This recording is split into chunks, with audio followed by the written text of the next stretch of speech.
एक बार इंद्रदेव ने गुरु बृहस्पति के साथ महादेव शिव के दर्शन के लिए कैलाश पर्वत की ओर प्रस्थान किया।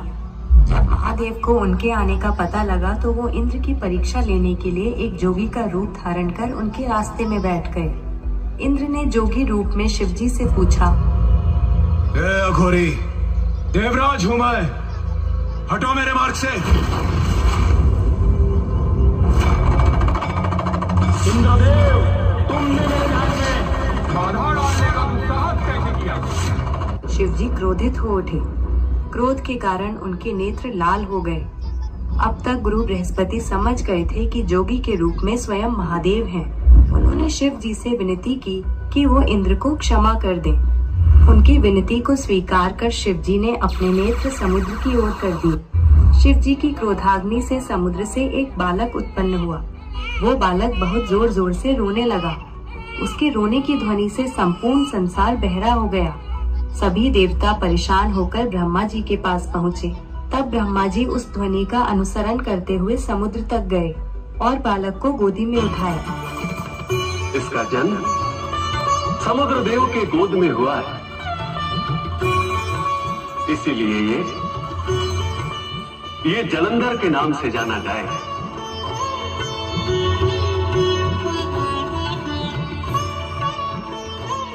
जल को धारण करने वाला जलंधर।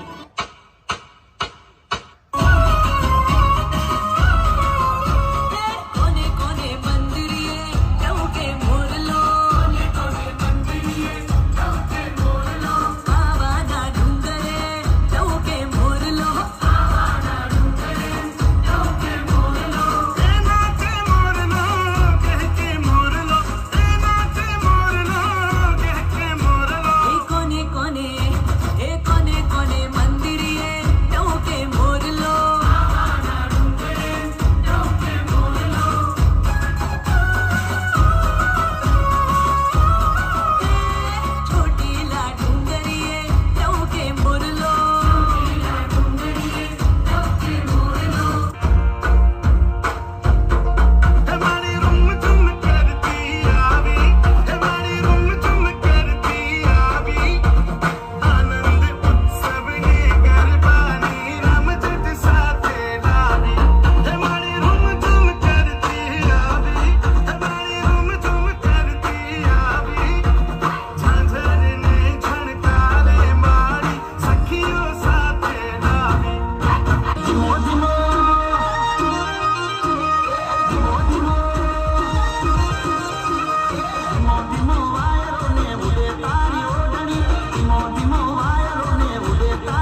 योद्धा हूँ। मुझे अपना स्वामी स्वीकार करो, अन्यथा तुम सबको मेरे क्रोध की बलि चढ़ना होगा। इसके पश्चात वो कैलाश पहुंचकर पार्वती जी को अपने अधीन करना चाहता था।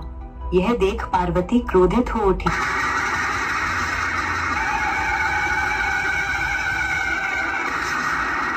तुमने ऐसा दुस्साहस भी कैसे किया जलंधर? मेरे ही घर में प्रवेश लेकर, मेरे ही अर्धांग का स्वरूप धारण करके, मेरे ही समक्ष आने का दुस्साहस कैसे किया जलंधर? मुझे कहा तुमने मैं महादेव नहीं जलंधर हूँ।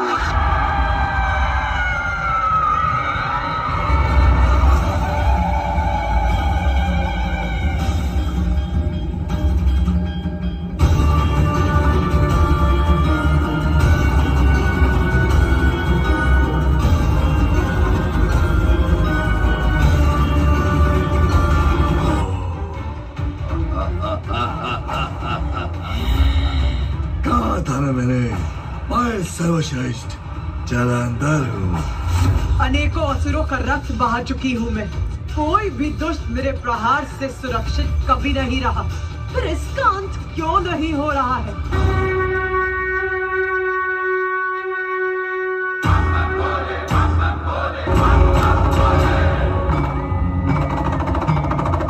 प्रणाम महादेव।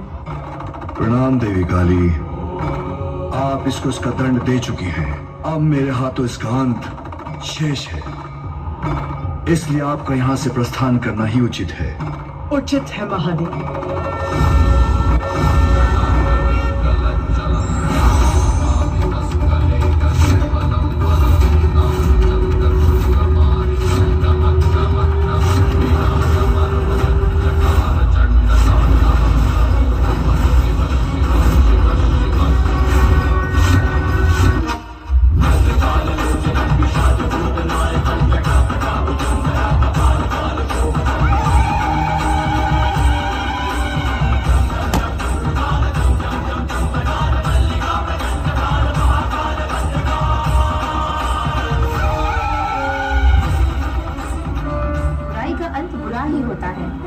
अच्छाई की शक्ति सत्य की शक्ति है, अर्थात शिव की शक्ति है।